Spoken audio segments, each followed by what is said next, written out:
छोटू sound entertainment YouTube channel में अपने लोगन के स्वागत है। अही चैनल के लाल बटन दबा के सब्सक्राइब करू और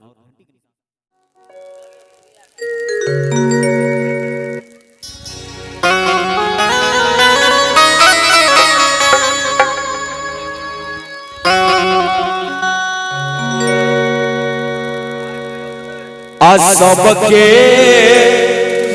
तबेरिया रे नमुआ हई बेपात झर रे यारे बाबा निवासो एकटा भगवान जी करे सुनर गছেন आज सबके तबेरिया रे नमुआ हई बेपात झर रे यारे डिहबर बाबा के बेड़िया रे नमुआ आहो बढ़म बाबा के बेड़िया रे नमुआ आहई बेपात झर रे यारे डिहबर बाबा के बेड़िया रे नमुआ आहई बेपात झर रे यारे बढ़म बाबा के बेड़िया रे नमुआ सबके तबेरिया रे नमुआ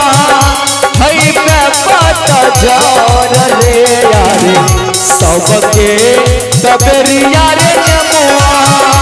हई बेपात झर रे यारे बढ़म बाबा के बेड़िया रे नमुआ डिहबर बाबा के बेड़िया रे नमुआ हई बेपात झर रे यारे बढ़म बाबा के बेड़िया रे नमुआ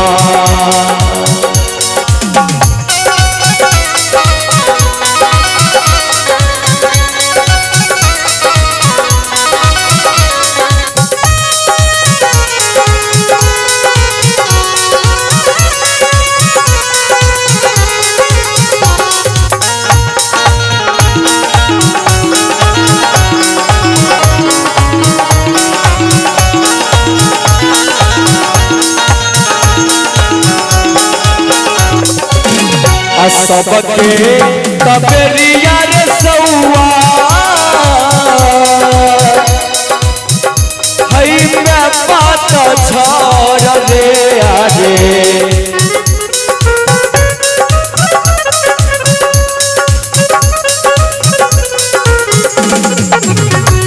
सबके